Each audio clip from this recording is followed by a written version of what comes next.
కూడా ఒక స్పష్టత వచ్చేసింది, రాబోయేది ఇక్కడ కూటమి ప్రభుత్వమే అని. డబుల్ ఇంజిన్ సర్కార్తో కేంద్రంలో మోదీ గారి ప్రభుత్వం పెద్ద మెజారిటీతో, భారీ మెజారిటీతో ఎన్డీఏ 400 సీట్ల పైపెచ్చు సంఖ్యతో ప్రభుత్వాన్ని ఏర్పాటు చేయటం తథ్యం. అలాగే రాష్ట్రంలో కూడా చంద్రబాబు నాయుడు గారి నాయకత్వంలో ఎన్డీఏ ప్రభుత్వం ఏర్పాటు తథ్యం. ఈరోజు పర్యటనలో తెలుసుకున్న వివరాలతో ఈ ప్రాంతం అంతా కూడా, ఉత్తరాంధ్ర అంతా, అరకు ప్రాంతం, అరకు వ్యాలీ, అరకు పార్లమెంట్లో కూడా కూటమికి పూర్తి అనుకూలత, వైసీపీ పట్ల పూర్తి స్థాయి వ్యతిరేకత. ఈ ప్రాంతంలో గత ఎన్నికల్లో విశేషమైనటువంటి ఫలితాలు వైసీపీకి దక్కడం జరిగింది. కానీ ప్రజల ఆశలన్నింటినీ వమ్ము చేస్తూ ఈ ప్రాంత యువత కానివ్వండి, ఈ ప్రాంత ప్రజలు అభివృద్ధిలో పూర్తిగా నష్టపోయారు, మోసపోయారు.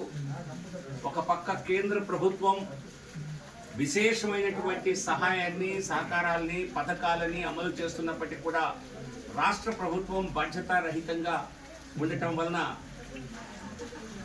కొన్ని పథకాలు, జల్ జీవన్ మిషన్ లాంటివి, ఇంటింటికి కుళాయి ద్వారా ఈ మంచినీరు అందించేటువంటి పథకం, నేను ఇక్కడికి గతంలో పర్యటనకు వచ్చినప్పుడు గ్రామాలకు కూడా వెళ్ళడం జరిగింది. అనేక గ్రామాలకి ఈ ప్రాంతాల్లో కూడా నీటి వనరులు ఎంతో ఉన్నప్పటికీ కూడా తాగునీటికి తీవ్ర కొరత ప్రజలందరూ ఎదుర్కొంటున్నారు.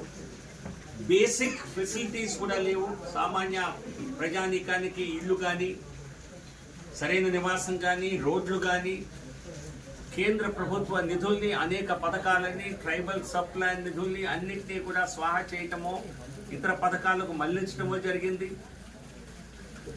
ఈ గిరిజన అభివృద్ధికి ప్రధాని నరేంద్ర మోదీ గారు గత 10 సంవత్సరాల్లో ఒక ప్రధానమైనటువంటి, ఒక ప్రత్యేకమైనటువంటి ఫోకస్, స్పెషల్ దానిపైన ధ్యాస పెట్టడం జరిగింది.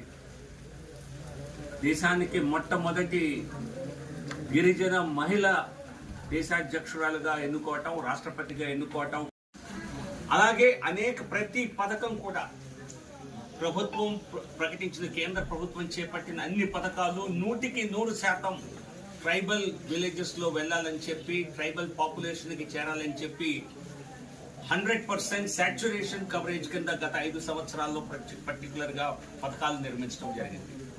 ఇది కాకుండా పర్టికులర్లీ వల్నరబుల్ ట్రైబల్ గ్రూప్స్, పీబీటీజీస్, వీరి అభ్యుదయం కోసం గత 10 సంవత్సరాలు 2015 నుంచి ఒక ప్రత్యేకమైనటువంటి అభివృద్ధి ప్రణాళికను రూపొందించి,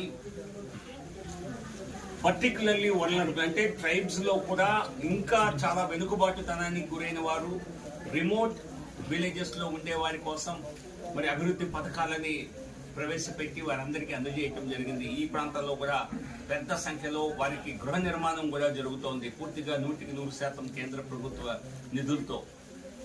సో ఆ విధంగా ట్రైబల్స్, ఆదివాసీ గిరిజనుల యొక్క అభివృద్ధి కోసం మోదీ గారు తపన పడి ప్రతి ఒక్క అంశంలోనూ వారికి ప్రత్యేక శ్రద్ధ చూపిస్తుంటే, ఈ ప్రాంతంలో నేను చెప్పినటువంటి పీబీటీజీ సుమారుగా 4వ వంతున్నారు, 25% తెలియజేస్తోంది. సో ఈరోజు ద్రౌపది ముర్ము గారి